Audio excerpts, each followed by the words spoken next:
Ito mga idol, good morning. Bili natin sa Shopee. Toy R Us.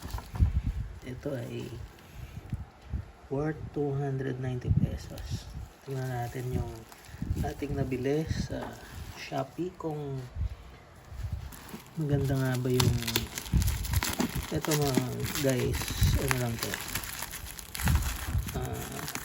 coin head ng voltage 5. Yan, may seal pa siya na Toy R Us.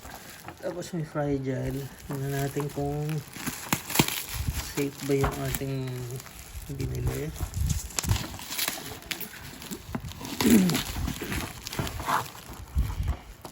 Ano lang siya, halos 3 days.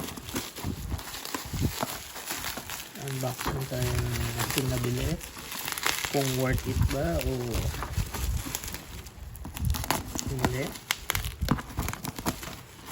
So ganda naman ang kanyang packaging.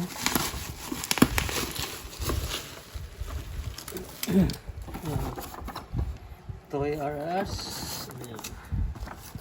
Salamat kung iningatan ang aking order.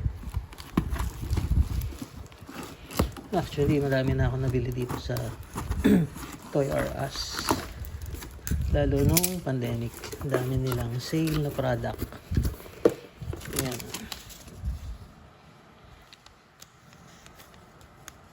Ang price niya ay 400 pero bakit mali ang kanilang 400 sa True Shopee pero 290 lang to. Laki din pala ng bayad nila sa Shopee, pero 290 lang to.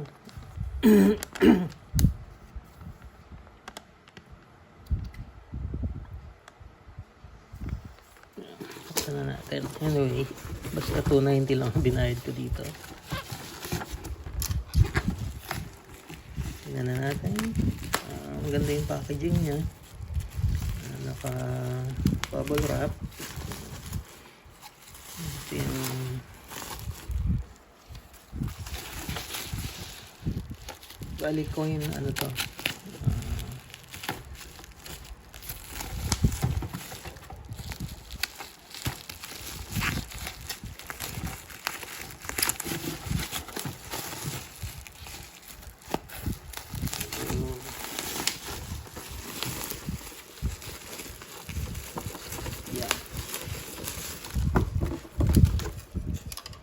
head coin back.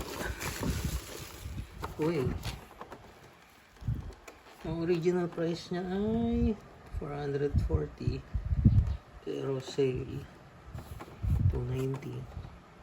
Ganda yung quality ngayon. Kasi pag napunta ako sa mall, ang hindi maiwasan ay madumi itong mga to. Kaya hindi ako nabili. Sabi ko nga tiyambaan tong pagbili ko nito.